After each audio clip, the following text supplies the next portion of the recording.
O meu eu de hoje pro meu eu de passado, com certeza falaria que o Bruno precisa formar bons times. Os times que eu tenho vão refletir os resultados que eu vou ter. E aí, falando então de si próprio, né? O que que o seu eu de hoje falaria pro seu eu do passado quando assumiu a primeira posição de liderança? Se você pudesse conversar com esse seu eu do passado e dar as dicas que hoje você sabe porque você já trilhou uma carreira. O meu eu de hoje pro meu eu de passado, com certeza falaria que o Bruno precisa formar bons times. Os times que eu tenho vão refletir os resultados que eu vou ter. Então, quando eu fui um técnico muito bom, eu cresci na carreira técnica até o limite que dava. E quando eu fui pra gestão, eu entrei na gestão falando assim, pô, se meu time for mais ou menos, tá tudo bem, eu resolvo. E no geral eu conseguia resolver. Mas conforme a minha estrutura foi crescendo, isso começou a trazer um overhead pra mim tão grande, que no final, imagina assim, eu era sempre a pessoa que fechava gaps das outras pessoas. Então eu tinha um time aqui que tinha dois, três gaps e não conseguia sair. Do outro lado, eu era a pessoa que entrava na sala e fechava o gap.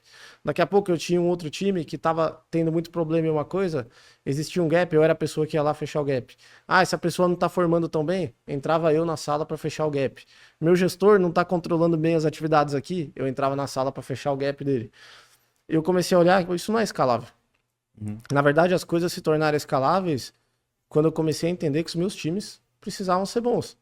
E, pô, na verdade, eu gosto muito das pessoas, às vezes a gente cria uma conexão com a pessoa, mas a gente precisa saber o momento de trocar as pessoas. E eu levei um tempo para aprender isso na minha carreira e hoje eu tenho isso muito claro. Eu tenho times bons, se tem pessoas que não estão performando e eu estou precisando fechar gap, o feedback acontece, ele acontece durante o período com um plano de ação. Se não acontecer, eu faço a troca, eu trago outra pessoa e eu fecho o gap. Uhum. Mas esse gap ele não pode ficar em mim. Os times têm que conseguir ser bons o suficiente para eu poder escalar, inclusive, a minha atuação. Uhum.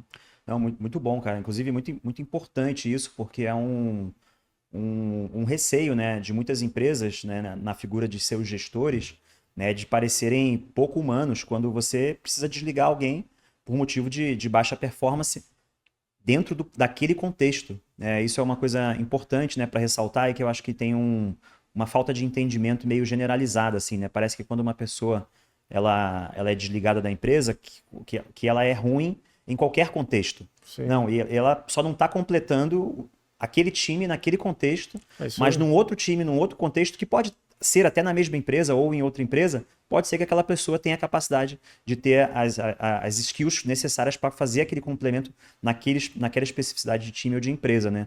Então, foi uma das coisas que eu demorei para aprender também, cara. Que é assim, não existe uma pessoa boa ou ruim, né? Existe só ela estar encaixada num contexto que não faz sentido ela estar, né? Mas que num outro contexto pode fazer sentido. Ah, sem dúvida.